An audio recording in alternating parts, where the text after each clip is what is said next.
Hi, I'm Lisa. Welcome to my glass studio. In this video, I'd like to share with you how to make this beach day bowl.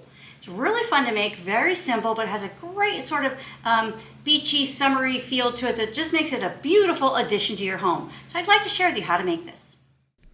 I love this project for its simplicity and elegance. There are not a lot of pieces, but each of these pieces, with the curvature and the way they're placed, the way they combine and work together, make this project design very dramatic. So in other words, you don't need a really complex pattern with tons of pieces to make a point or to get a nice graphic visual that really tells a story. And this piece really tells a story about, a specific time, a place, a feel, relaxation, kind of being at the beach. It really has a lot of momentum, even though there are not a lot of pieces. I also love how the design spreads diagonally across the field or your canvas. And this is something that's a little different from other pieces. So even though we're just working with a square, this design working diagonally really shakes up that space and makes it a lot more interesting. Here I'm cutting the piece that will represent the water. It has quite a few deep inside curves, so just take your time. What you'll want to do is start by removing dividing the glass so you have a smaller piece to work with. Then go in and do several different concentric circles, smaller cuts in these deep areas, and then peel them out one at a time. You'll have greater success if you approach these deep curves with multiple steps. Basically what you're doing is taking a really deep curve and accomplishing it with a bunch of small curves. So if you think of it that way, it really makes the process less intimidating and easier to approach. I try to get the glass as clean as I can with my grozers before taking it to the grinder. Now I'm going to cut the piece that represents the sand. This has some crazy curves in it as well, but that doesn't stop me or intimidate me. I just take my time and do more cuts. Whenever you have something that has a lot of curvature, you want to do a series of smaller cuts in order to achieve those deep inside curves. I run my glass cutter as close to the paper as I can, so I have less time to spend at the grinder. I want to do my best work in this phase in the cutting stage. Now this area right here is really deep. So I'm going to do a whole bunch of small, gradual, smaller curves in order to achieve that one big deep inside cut.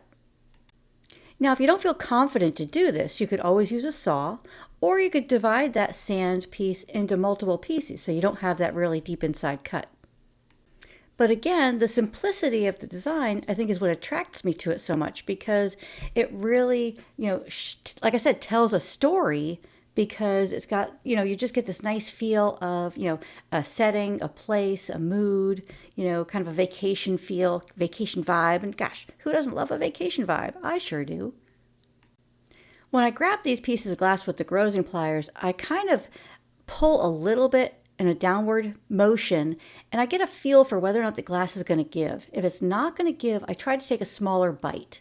If it feels like it's going to come out real easily, well, then I'll go for a little bit bigger. But this is kind of a process of, gradually grabbing the glass, doing a down and outward motion to break it away, taking your time, and just do a little bit at a time. Now, if you get some resistance, go a little slower and take out smaller bites. If it's coming right out easily, then wonderful. Just keep moving. Just take your time. You got this.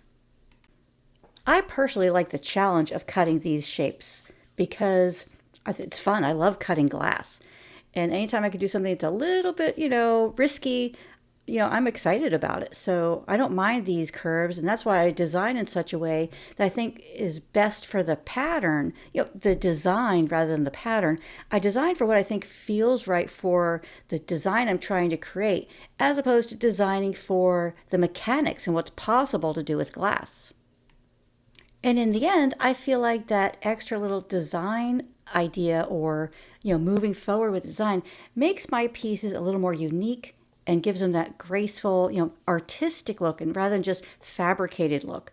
And that's what I love about this piece is the flow and how the pieces move, and how it just creates, a very simplistic scene, but it's got a lot of motion and a lot of emotion to it. A lot of emotion. Yes, it's got emotion. I like that. Emotion and motion. Oh boy, this is really fun. These wispy white pieces divide the water from the sand, and they represent the froth or the foam on the edge of the water as it's coming from the ocean and gliding up on the sandy beach. So of course they have to have a lot of curvature, a lot of freedom in their movement, and I tried to render that in the design so that it would give this piece a nice fluid feel. So cut as close to the paper as you can, and then go back in and add a whole bunch more score lines to make those deep curves more gradual. So don't think of it as one big deep cut. Think of it as a whole bunch of little tiny ones. You're just going to take them out one at a time. Now, as I'm peeling those out, if one piece comes out, terrific. If two come out, even better. If three come out, even better. But just take your time and kind of, allow the glass to, separate in such a way that you have the greatest amount of success. What we really want to try to do is not have to remove this paper, put it back on, and cut another piece because this one breaks. So better to take your time, do more score lines on these deep curves, and then just gradually peel them out.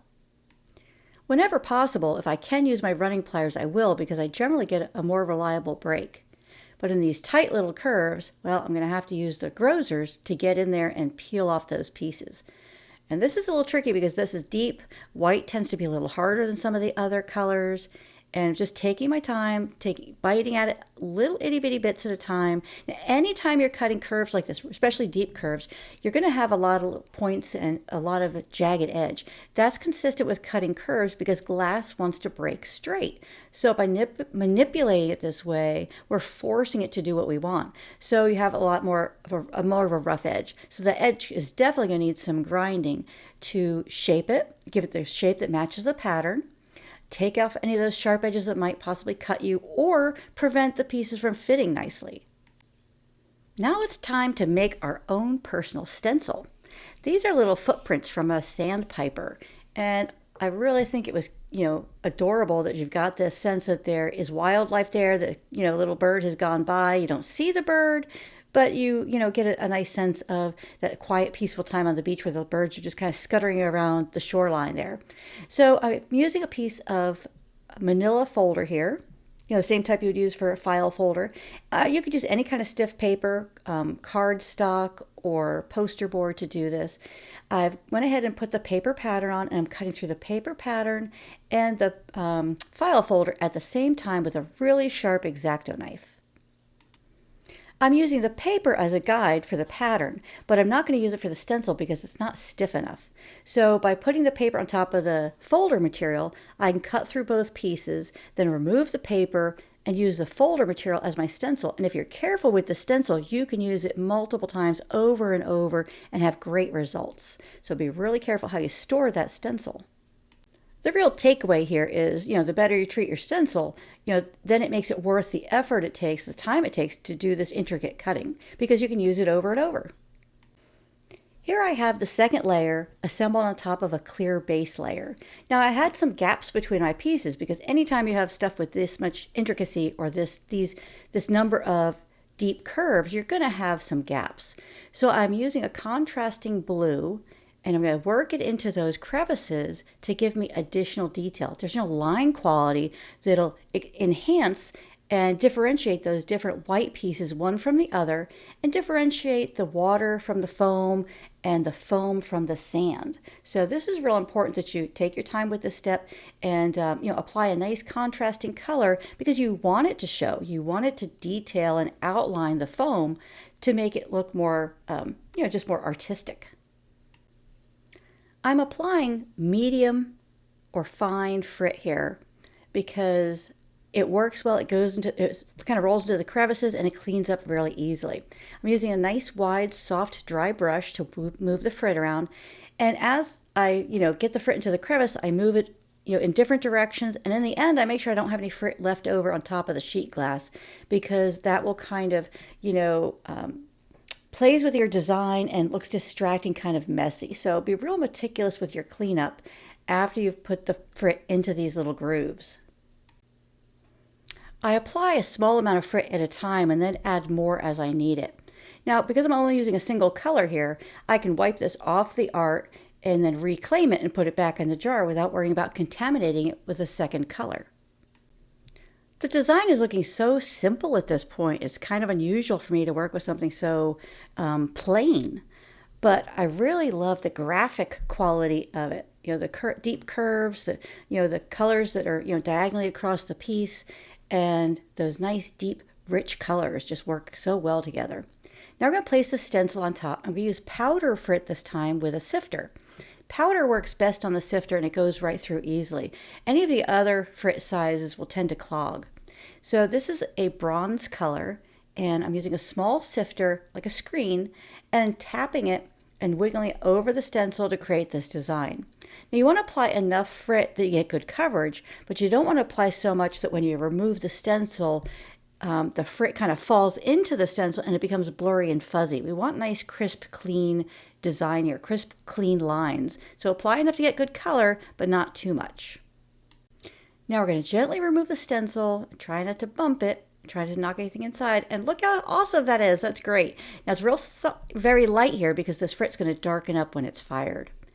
Now look at that. Oh, isn't that just spectacular? This has been fired to a full fuse temperature, and we included a few other complementary pieces to go with this piece. I call that working in series, when you have one design but multiple sizes that then you can kind of put together as a collection in a grouping wherever you decide to display these pieces. It's a really nice effect. It really makes things a lot more powerful and gives them a lot more impact. And here's the smaller pieces coming out of the kiln. It's so pretty there, just beautiful. Just love it. These are 4x4 pieces.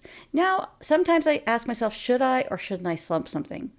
Often I will go ahead and slump it because I feel the curvature adds a nice graceful form to the art that really does add something, adds a lot to it actually, unless you're going to display it in a metal stand where it's straight up. But the curvature really does improve or enhance the overall art and make it that much more special. You're going to place the 6-inch piece in here and place the piece of glass on this mold as well. Now, whenever you're firing multiple sizes like this, you want to fire for the largest project. You want to fire at a speed or slowness that is appropriate for the largest projects, and the other ones will just follow along. And here are the pieces coming out of the kiln after they've been slumped. And doesn't the curvature just add a lot to them? It really makes the glass shine. You get this beautiful reflective quality off the glass. It really enhances the design and makes it that much more interesting. So I just love the curvature on these pieces. And even these extra pieces, these complementary pieces, the curvature really adds so much to these. You get that beautiful sheen, the nice three-dimensional quality to them. Wow, just love it. Here's one of the smaller ones. These could be spoon rests, or they could be coasters or candle holders. Yeah, any number of ways you could use these smaller pieces. But needless to say, they'll be a great complement to the big ones. And here you can see how effective and pleasing that entire collection looks together. This beach day bowl, as well as the component pieces, as well as other tropical favorites, are all available in my Artful Home video. Thanks for joining me. I hope you enjoyed learning how to make this bowl, and I hope you give it a try yourself. It's got some intricate cuts in there, but you can handle it, I know. And then you use that Frit as a decorative detail that adds extra, little line quality, extra accent to those fun shapes that you created. This project is from my Artful Home video. This one is also from the same video, and there's a whole series of dishes that go together. So when you make one, you can make them in series, make them, these little decorative pieces you can put all over your home in that summer, during the summer, so you can really bring that sort of sense of calm, relaxation, endless summer days home with you. Please follow, like, and subscribe to my YouTube channel, and comment. We love your comments. Thank you so much for those. We love your response. We love the positive feedback. We love your suggestions. And we love when you ask questions, because guess what? You're not the only one with that question. Other people have the same question. So we love answering those. We don't get back to you the same day, but we do get back to you within, probably a week. When we get together, Nikki and I in the office, and she reads the questions to me, and we go over them, and then she responds to all of them for us. So thank you so much for your feedback. Also, please become a premium video member. We'd love to have you. We have new courses coming out all the time. Step-by-step video instruction, full-size printable pattern ebook. Right now we have 26 courses. 27 is on the way. 27, 28, and 29 are on the way. Come on. It's a great, great resource for you. Great opportunity to learn new projects, new techniques, some exciting visual pieces that are really sculptural. A lot of fun stuff. So please consider becoming a premium video member. We'd love to have you. And until next time, head to the beach. And if you can't, make some, and happy fusing.